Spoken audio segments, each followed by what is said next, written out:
interesting. Another interesting gap are older voters, age 50 plus, and you're seeing them skew Trump. Talk to us about that. Yeah, and here the race comes into play as well, because Trump is leading among voters 50 plus by 9 points. So the older part of the North Carolina electorate is more Republican, and that's true in every single race we tested.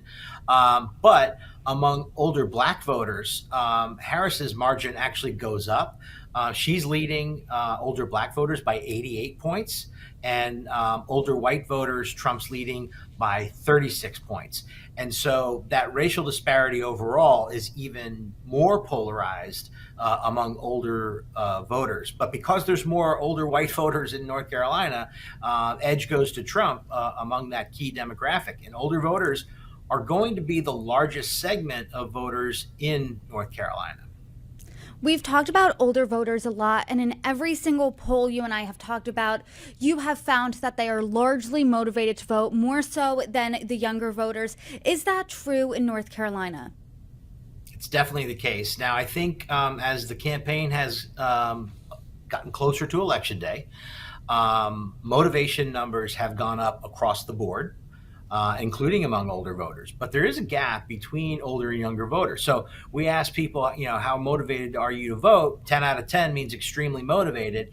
91% of voters 50 plus say they are 10 out of 10 extremely motivated to vote. That number is 78% among voters under 50. If you look at the youngest side of the electorate, the voters 18 to 34, it's 67%. So there is still a pretty big gap between the motivation levels of older and younger voters. Older voters are going to show up. Younger voters, there's still some question mark as do they show up in the full force that they're appearing in our poll. That's really interesting. And if I were working on either campaign, the Harris campaign or the Trump campaign, I would hear that number, hey, this is a toss-up race. Older voters are more motivated to come out and vote. Maybe we should talk more about the issues that matter to them. And you and I have talked about this a lot. Those issues are Social Security, family caregiving, amongst others. Are they the same in North Carolina?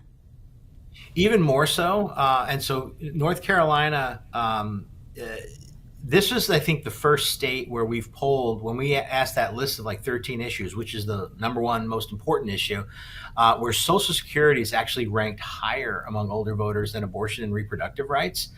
It is the single number one issue among Black voters 50 plus, bar none. That is the number one issue. And so it really does stand out here in North Carolina.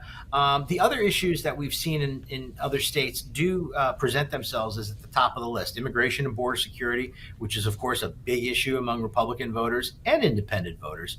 And then the economic issues, jobs, inflation. Those are also at the top of the list and do lean Republican. So if you're picking one of these economic issues, you're voting for Trump by a 24-point margin, which really tells the Harris campaign that she needs to compete on economic issues with older voters to narrow some of these margins. Of course, she's running away with it.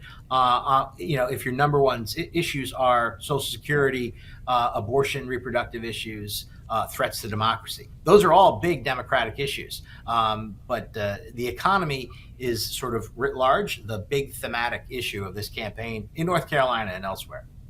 I do now